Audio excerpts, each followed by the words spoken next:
ئێعدام ناتوانێت کۆمەڵانی خەڵکی ناڕازی چاوترسێن بکات.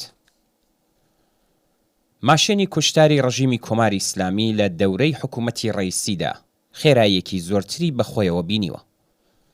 لەم ڕۆژانەدا جنایەتکارانی ڕژیم زۆر بێباکانە و بەبێ گوێدانە کاردانەوەی بیر و ڕای گشتی تۆمەتبارەکان لە زیندان لە سێدارە دەدەن و هاوکات گوشار بۆ سەر زیندانیە سیاسیەکانیان تونتر کردوێتەوە.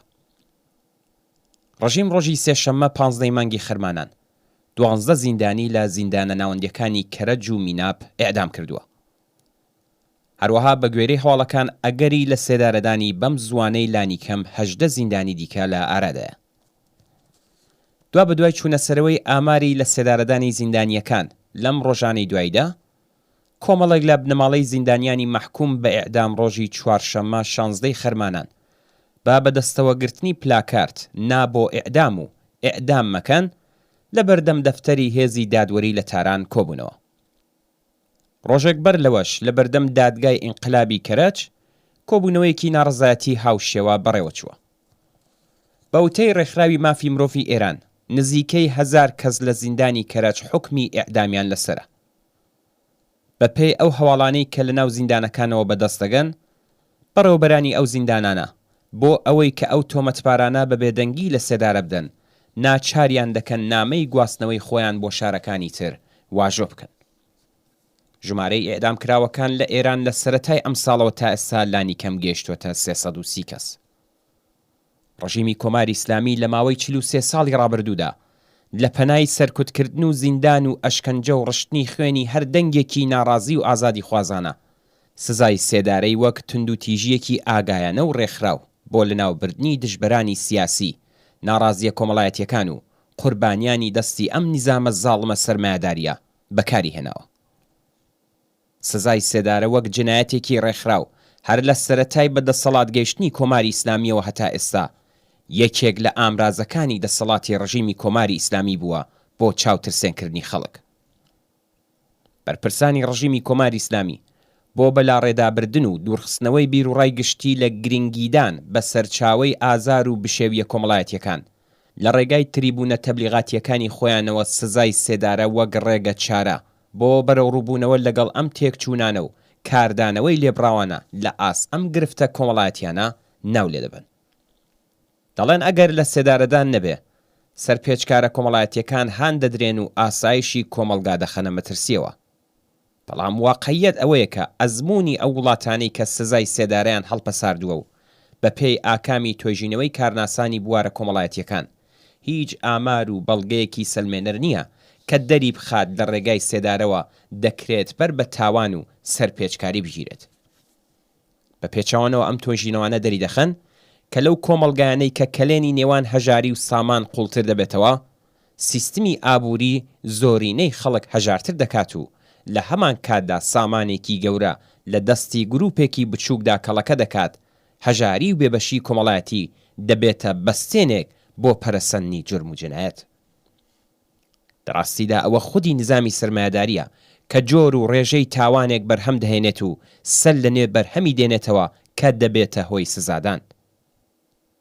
ئەزموونی مێژووی ئەو ڕاستی سەلماندووە لە وڵاتە پێشکەوتووە سەرمایەداریانەی کە خەبات و تێکۆشانی چینی کرێکار و جەماوەری ئازادی خواست بەشێک لە چاکسازی کۆمەڵایەتی و بەرنامەی خۆشگوزەرانیان بەسەر دەوڵەتدا سەپاندووە ڕێژەی تاوان و تاوانکاری بەڕادەیەکی بەرچاو کەم بۆتەوە.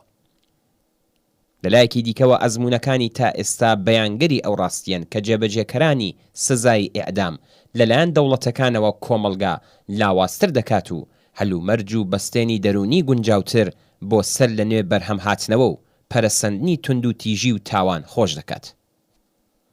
ڕژیمی کۆماری ئیسلامی هەر ئێستا سەدان کەس لە تاوانبارە کۆمەڵایەتیەکانی لە ناو سلوولەکانی مەرگدا لە چاوەڕوانی جێبەجێکرانی حکمی سێدارەدا ڕاگرتووە. ئەگەرچی ئەم ڕژیمە لە سێدارەدانی ئەم زیندانیانە بە پاساوی فریوکارانەی بردنە سەرەوەی ئەمنیەتی کۆمەڵایەتی و بەڕێوەبردنی عەداڵەت ئەنجام دەدات، بەڵام بەوەڕێخستنی شەپۆلی کوشتاری زیندانیان لە هەلومەرجی ئێستادا ئامانجگەلێکی سیاسی دیاریکراوتری هەیە. لە هەلومەرجێکدا کە ڕژیم قورسایی قەیرانی سەرمایەداری ئێران و گوشاری گەماڕ و ئابووریەکانی خستۆتە سەرشانی کرێکاران و خەڵکی بێبەشی کۆمەلگا و بێمافیەکی سیاسی و کۆمەڵایەتی بەربڵاوی بەسەردا سەپاندوون بۆ پێشگرتن لەسەر هەڵدانی ڕق و تووڕەیی پنگ خوارد و شەپۆلێکی نوێ لە کوشتاری زیندانیان وەڕێخستووە. بەرپرسانی کۆماری ئیسلامی دەزانن هەژاری و ڕۆژڕەشیەکی کەموێنەی کە بەسەر خەڵکی بەبەشی کۆمەلگایدا سەپاندووە، دەرکردن و بێکارکردنی بەربڵاو و هەڕۆژەی کرێکاران، سەپاندنی حەقدەستی چەند قات لە ژێر هێڵی هەژاری بەسەر کرێکارانێکدا کە خوڵقێنەری هەموو سەروەت و نێعمەت و خۆشگوزەرانیەکانی کۆمەلگان و وەدواخستنی هەر ئەو حەقدەستەکەمە و هیتر دەرەنجامێکی جگە لە خۆشانی بێدەرەتان و برسیەکانی کۆمەلگای لێ ناکەوێتەوە. بەڵام هەر بەو جۆرەی زۆر جاربینیمانە تونترکردنەوەی گوشارەکان و هەڵس و کەوتی سەرکوتگەرانە نیشانەی بەهێزی ڕژیم نییە، بەڵکو لە داماوی و ترس و خۆفی ڕژیم لە گەشە و پەرەسەندنی ناڕەزایەتی و ئاخێزە جەماوەریەکانەوە سەرچاوە دەگرێت. هەوڵی ترسنۆکانەی ئەم دوایانەی ڕژیم بۆ وەڕێخستنی کوشتاری زیندانیان بە هیچ ئاکامێک ناگات و کرێکارانی ناڕازی و جەماوەری مافخواز و ستەمدیت و بەم هەوڵانە چاوترسێن نابن. پەرەسەندنی خەباتی کرێکاران لە چەند مانگی ڕابردوودا ئەم ڕاستیە دەسەلمێنێت. ئەگەریش سەرکوت بۆ ماوەیەک بتوانێت هەنگاوێک پاشەکشە بە خەڵکی ناڕازی بکات، بەڵام بوارە عینیەکانی خۆشانی تووڕەیی کۆمەڵانی خەڵک بەکردەوە خۆشتر دەکات و سەرنجام خەباتی جەماوەری مافخوازانە وەک ئاگری ژێر خۆڵە مێش بڵێسە دەستێنە و بە لەناوبردنی کاخی زوڵم و ستەمی کۆماری ئیسلامی بوار بۆ دامەزراندنی کۆمەلگایەکی ئازاد و یەکسان و پشپەست و بەهێزی ڕێکخرا و یەکگرتووی کۆمەڵانی خەڵکی کرێکار و زەحمەتکێش و چەوساوە خۆش دەکات.